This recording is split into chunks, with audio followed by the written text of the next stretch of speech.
L'histoire commence dans un bâtiment magique flottant dans le ciel, avec le protagoniste Kai, qui voit une fille avec des ailes, enchaînée devant lui. Il ne sait pas si cette femme est un ange ou un démon. La fille le remarque et lui demande de l'aide. Kai est choqué. Peu importe ce que la fille est, il serait impossible pour elle de demander de l'aide à un humain à cause de la guerre passée. C'est ce qu'il sait. Alors, que s'est-il passé dans le monde? Quelques jours plus tôt, Kai est toujours le même perdant, faisant son travail et surveillant la pyramide devant lui. Dans ce monde, il y a 5 races, la race démoniaque qui utilise le mana, la race des dieux sauvages qui comprend les anges et les elfes, la race des esprits qui a des corps fantomatiques, la race des bêtes fantastiques composée de grandes créatures, y compris les dragons, les humains. Ces races étaient impliquées dans une guerre appelée la Grande Guerre des 5 races que les humains ont remportée. Maintenant, ils doivent empêcher une autre guerre de se produire. C'est pourquoi le pays de Kai, la fédération d'Urza, surveille la crypte, la pyramide devant lui où les démons sont scellés. Après 5 minutes d'observation de la crypte, Kai retourne auprès de ses amis Saki et Aslan qui l'attendent dans leur véhicule. Leur agence, l'agence de protection de l'humanité, est chargée de s'assurer qu'aucun démon ne s'échappe de la crypte. Aslan trouve étrange que Kai prenne son travail trop au sérieux alors qu'il n'y a jamais eu de fuite en 100 ans. Cependant, Kai souligne que les autres gardiens de la crypte dans les 3 autres cryptes où sont contenues les autres races travaillent sûrement dur eux aussi. Saki insiste sur le fait que le monde est déjà en paix,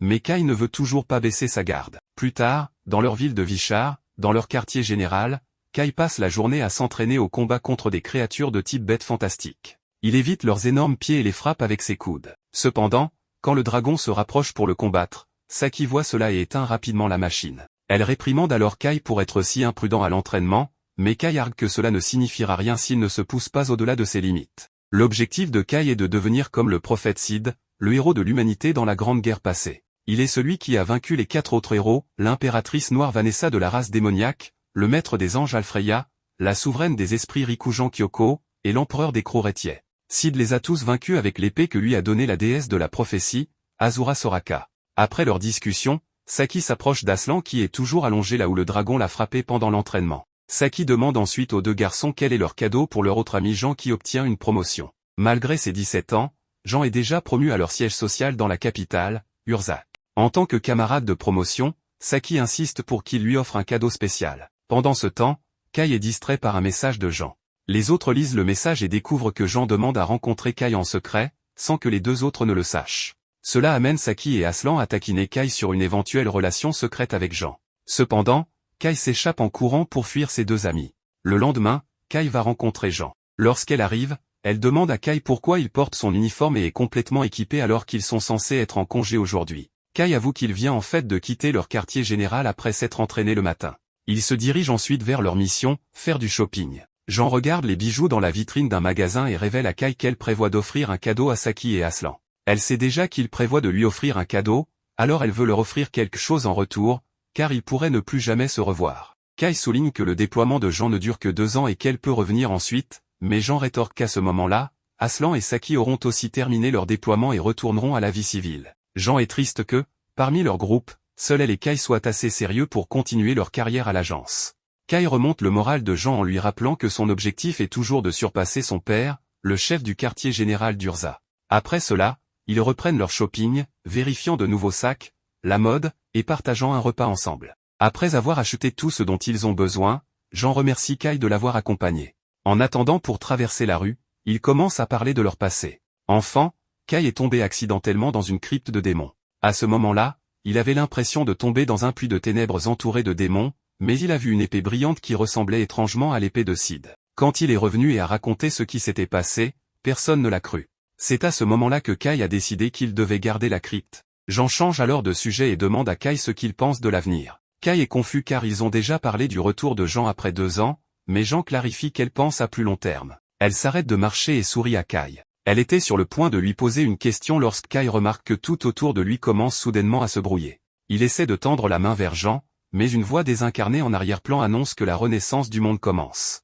Tout devient noir. En un clin d'œil, le monde autour de Kai se transforme en un lieu post-apocalyptique. Jean et les autres humains disparaissent, laissant Kai se demander comment il s'est retrouvé ici. Soudain, il entend un bruit derrière lui et, en se retournant, il voit un démon ailé gigantesque sortir et lancer une attaque magique contre Kai, le détectant comme un humain. Kai se défend de l'attaque magique en utilisant sa valise comme bouclier et s'équipe rapidement de son pistolet épée, spécialisé dans les combats rapprochés et à distance. Il tire une balle annulant la magie sur le cercle de lancement du démon, dispersant ainsi sa magie. Cela fait réaliser au démon que cet humain pourrait s'avérer dangereux, il lance alors sa prochaine attaque magique sous Kai pour le surprendre. Cependant, avec ses mouvements rapides, Kai évite cette attaque et charge directement vers le démon. Il frappe d'abord le démon avec son épée, puis tire plusieurs coups de feu qui enflamment le démon. Avec cette série de mouvements, Kai vainc le démon et devient fier de lui-même car c'était son premier vrai combat en dehors des simulations d'entraînement. La balle que Kai a utilisée pour enflammer le démon est appelée la décharge draconique, qui réplique le souffle de feu d'une bête fantastique, ce qui explique son efficacité contre le démon. Kai commence à croire en sa capacité à affronter seul les démons, mais sa confiance s'effondre lorsqu'un autre démon apparaît devant lui demandant comment un simple humain comme lui a pu battre un démon. Kai demande au démon comment il parle si bien la langue humaine, et le démon explique qu'il a appris la langue uniquement pour donner des ordres aux humains, révélant que dans ce monde, les démons ont réduit en esclavage les survivants humains. Ce démon ne veut pas que Kai devienne son esclave car il réalise que Kai est un individu dangereux, alors il lance un cercle magique pour éradiquer cette nuisance. Juste au moment où il s'apprête à lancer l'attaque, l'ami de Kai, Saki, arrive avec son véhicule et aveugle le démon en lui lançant une grenade éclairante. Dans le bref moment où le démon essaie de gérer la lumière aveuglante, Saki attrape Kai et s'éloigne avec lui. Elle fait ensuite un rapport rapide à son supérieur via un dispositif de communication, informant qu'elle a sécurisé un errant, indiquant que cette version de Saki est différente de celle que Kai connaît. Saki ne reconnaît pas Kai et demande au conducteur, qui est l'autre ami de Kai, Aslan, s'il le connaît. Recevant des réponses négatives de la part de ses deux amis, Kai se demande pourquoi personne ne se souvient de lui. Il leur dit qu'il faisait partie de la même équipe à l'Agence de protection de l'humanité, mais Saki affirme qu'elle et Aslan n'ont jamais fait partie d'une telle équipe et sont en réalité des soldats de la force de résistance. Kai ne connaît pas la force de résistance et demande à Saki de quoi il s'agit. Elle trouve incroyable que ce gars qui est apparu de nulle part n'ait aucune idée de la force de résistance et elle est encore plus étonnée lorsque Kai prétend ne rien savoir de ce monde. Aslan suppose que Kai souffre d'une perte de mémoire, alors il lui parle de ce monde, évoquant la grande guerre des 5 races où la race humaine a fini par perdre il y a 30 ans. En conséquence, les territoires de la race humaine ont été envahis par les 4 autres races et la plupart des humains survivants ont été réduits en esclavage, tandis que les quelques restants ont rejoint la résistance pour lutter pour leur liberté. Aslan et Saki emmènent Kai à leur base secrète où Aslan lui en dit plus sur ce monde. Apparemment, les 4 autres races sont toujours en guerre les unes contre les autres et se battent actuellement pour plus de territoire. La race démoniaque a capturé la majeure partie du territoire humain, les obligeant à abandonner leur foyer et à fuir pour sauver leur vie. Mais la force de résistance a tout de même créé son propre espace de vie souterrain, une ville paisible avec un faux ciel appelé Néovial, dirigé par la force de résistance. Cela rend Kai triste d'apprendre une telle nouvelle dévastatrice, alors il demande à Aslan pourquoi exactement les humains ont perdu la Grande Guerre. Selon ce que disent Aslan et Saki, les humains dans ce monde ne croient pas avoir ce qu'il faut pour vaincre les démons, et c'est pourquoi ils ont perdu. Dans le monde d'origine de Kai, il y avait un héros de l'humanité appelé Prophète Sid qui a gagné la guerre pour les humains, mais le prophète Sid n'existe pas dans ce monde. Aslan mentionne qu'il existe de nombreuses villes comme cette ville souterraine située autour du monde, cachée aux yeux de la race démoniaque, et toutes sont dirigées par les commandants de la force de résistance. Le commandant de la force de résistance n'est autre que Jean, dont la vue fait tomber Kai amoureux une fois de plus.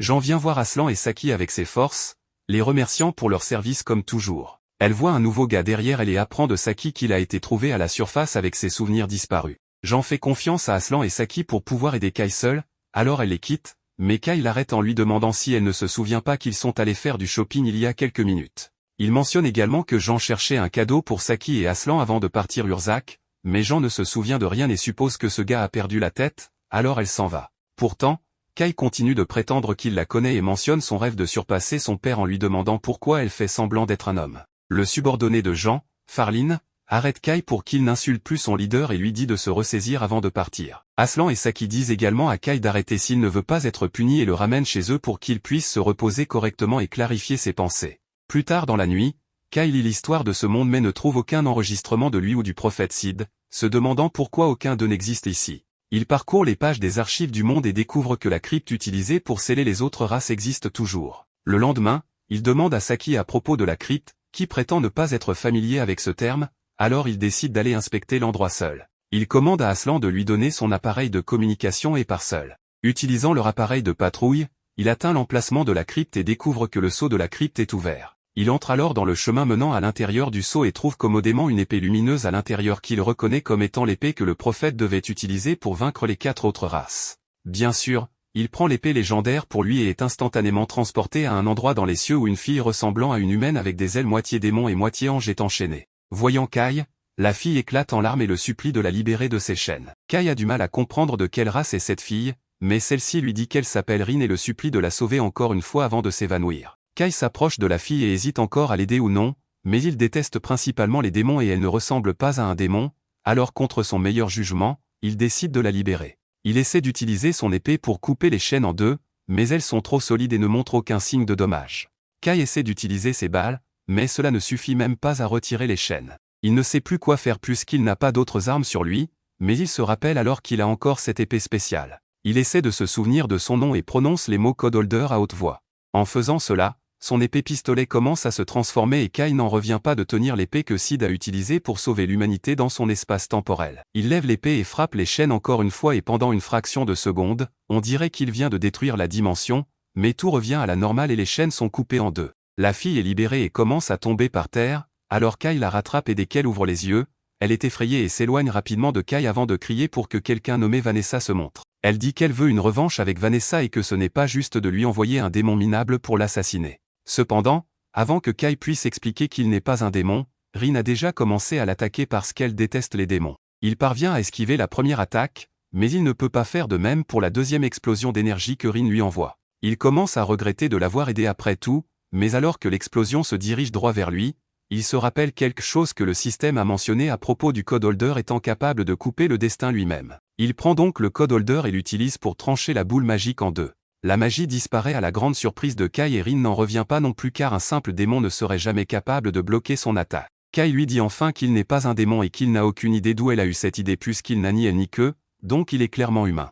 Rin réalise son erreur et s'excuse de l'avoir pris pour un démon et de l'avoir attaqué sans raison, mais elle déteste vraiment les démons, donc c'est toujours de la violence directe dès qu'elle en rencontre un.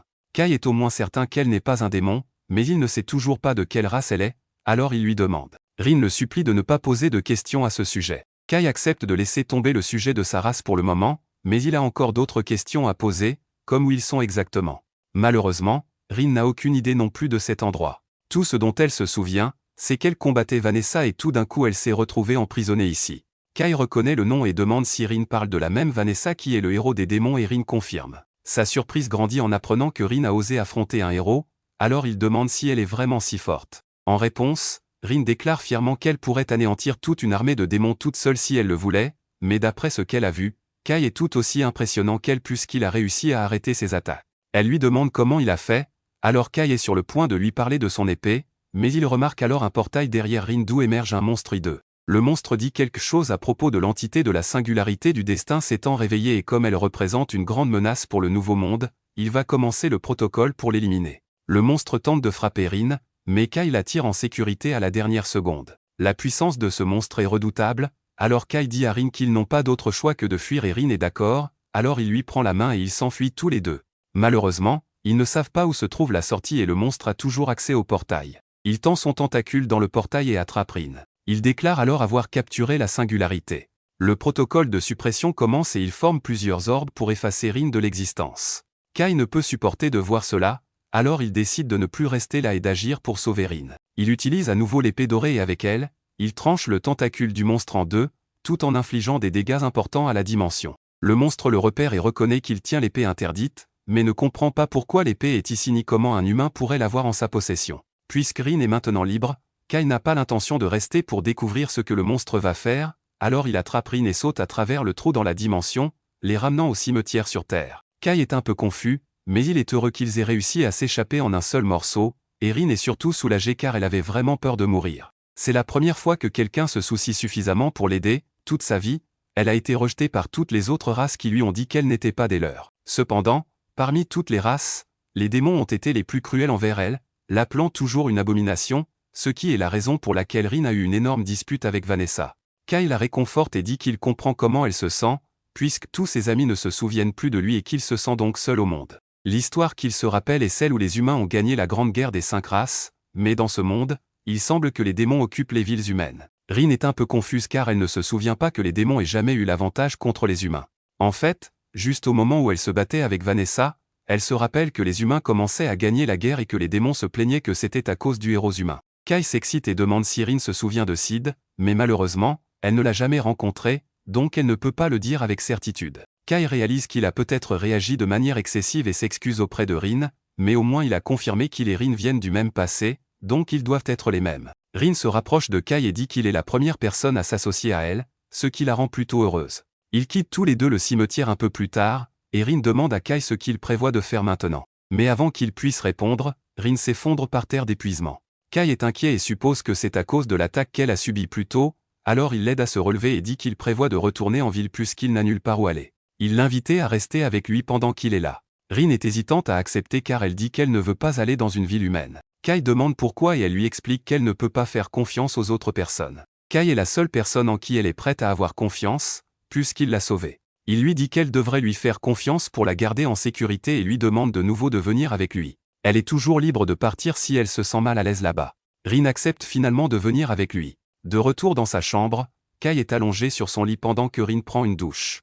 Il est absolument épuisé par le trajet de retour. Rin n'avait jamais été dans une voiture auparavant, alors elle paniquait tout le temps et a failli provoquer plusieurs accidents. Heureusement, elle a pu cacher ses ailes, donc une fois arrivée, personne ne pouvait deviner qu'elle était un démon, mais elle attire toujours beaucoup l'attention avec son comportement étrange. Elle a même tenté de se battre avec des gens en utilisant la magie à un moment donné, alors Kai a dû la retenir, mais il comprend pourquoi elle est si prudente, étant donné qu'elle est entourée de personnes qu'elle ne connaît pas. Kai dirige alors son attention vers son épée, qu'il n'a même pas remarqué lorsqu'elle est redevenue normale. Il la prend et est sur le point de dire Code Holder pour voir si elle se transforme à nouveau. Mais avant qu'il puisse le faire, Rin sort en courant de la douche et lui demande de l'aider, car elle ne parvient pas à éteindre l'eau. Kai lui dit qu'il va l'aider, mais pour l'instant, il ne peut pas la regarder puisqu'elle est sans vêtements. Une fois la douche éteinte, Rin s'est habillée et dit à Kai qu'elle trouve injuste que les humains aient toutes les bonnes choses, même avec l'état de la société humaine. Ils ont encore de l'eau chaude pour se doucher, tandis que Rin devait se laver sous une cascade, et les humains ont aussi des lits si confortables, alors que tout est détruit en surface. Elle réalise que Kai ne plaisantait pas quand il disait que la ville avait été occupée par des démons.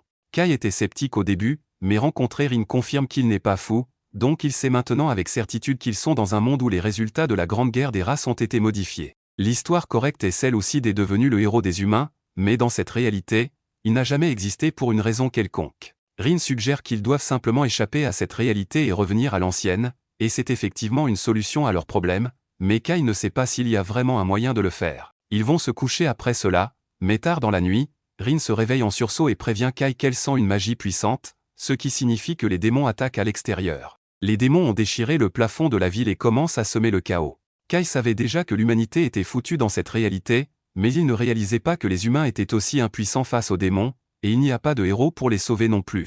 Kai décide donc qu'il doit se lever et prendre la place de Sid pour le bien de l'humanité. Les unités de défense commencent à tirer des balles sur les démons, mais ils savent déjà que de petites balles ne serviront à rien, donc Saki se précipite pour aller chercher la mitrailleuse. Cependant, avant qu'elle puisse l'atteindre, un démon apparaît derrière elle et s'apprête à lancer un sort. Mais au dernier moment, Kai intervient pour la sauver et envoie le démon au sol. Il dit à Saki qu'elle devrait utiliser de l'eau contre les démons, car si leur corps l'absorbe, ils deviendront trop lourds pour voler, et une fois qu'ils sont cloués au sol, elle devrait les attaquer avec des grenades. Juste à ce moment-là, Kai mime Aslan se transformant en pierre par un démon, donc il tire une balle anti-magie pour interrompre le sort et sauver sa vie. Le démon se tourne alors vers Kai et essaie de le maintenir, tandis qu'un autre démon arrive par derrière pour l'attaquer. Cependant, Kai se dérobe et repousse le premier démon tandis que Rin fait exploser le second. Après cela, Kai remercie Rin pour son aide et la félicite pour sa force, mais même avec sa grande puissance, il n'est pas sûr qu'il puisse sauver la ville seul. Aslan et Saki arrivent en courant vers Kai et lui demandent comment il parvient à détruire la magie avec des balles et à envoyer les démons au sol avec ses poings.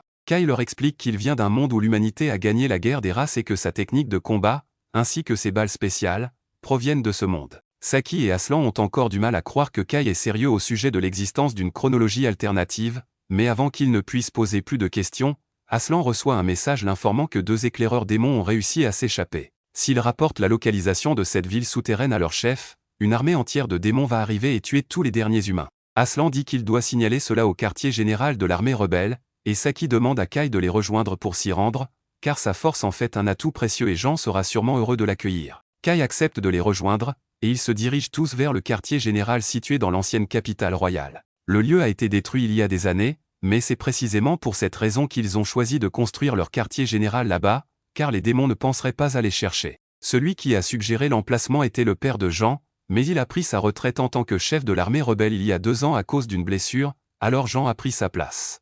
Ils arrivent bientôt au QG, et Kai ainsi que Rin sont amenés à rencontrer Jean. Elle a déjà reçu les rapports d'Ashran et lui demande de lui parler de cette chronologie alternative qu'il a mentionnée plus tôt. Kai lui explique tout ce qu'il sait, mais les autres responsables présents l'accusent de mentir pour avoir osé faire une telle déclaration. Cependant, Kai mentionne qu'il était ami d'enfance avec Jean dans la chronologie précédente et comment elle a toujours voulu être comme Ogégère. Entendre ces noms attire l'attention de Jean, mais elle ne dit rien pour l'instant et décide de conclure la réunion pour aujourd'hui. Plus tard dans la nuit, Jean demande à rencontrer Kai et il semble qu'elle soit un peu plus ouverte à l'idée que Kai pourrait dire la vérité, puisque très peu de personnes dans ce monde savent qu'elle est une femme et que les noms Ogégure étaient les surnoms de son père et de son grand-père. Cependant, cela ne signifie pas qu'elle croit tout ce qu'il a dit, mais ses compétences en combat et ses connaissances valent la peine de s'y fier. Elle parle à Kai d'un plan pour coordonner les autres villes humaines et repousser les démons qui viendront envahir Néo-Vichar, mais Rin pense que ce n'est pas une bonne idée, car cela ne ferait que provoquer de plus en plus d'attaques de démons au fil du temps. De plus, si un démon de haut rang apparaissait, tout le plan échouerait instantanément. Jean est consciente que c'est un plan risqué, mais elle ne peut penser à rien de mieux pour protéger les foyers des humains survivants. C'est alors que Kai suggère qu'ils n'ont besoin de s'attaquer qu'à un seul démon pour résoudre le problème, et c'est le héros des démons, Vanessa. Jean trouve fou d'envisager d'attaquer un démon aussi puissant que Vanessa, mais Kai est convaincu que le Code Holder pourra fonctionner contre elle. Il dit donc que lui et Rin seront ceux qui défieront Vanessa. Les démons sont plus concentrés sur le combat contre les autres races, donc la plupart de leurs forces ne seront pas aux côtés de Vanessa. Tout ce que Kai a besoin, c'est que Jean et ses forces repoussent le reste des démons pendant qu'il engage Vanessa. Une fois que Jean accepte, il commence immédiatement les préparatifs pour reprendre la Fédération Urza.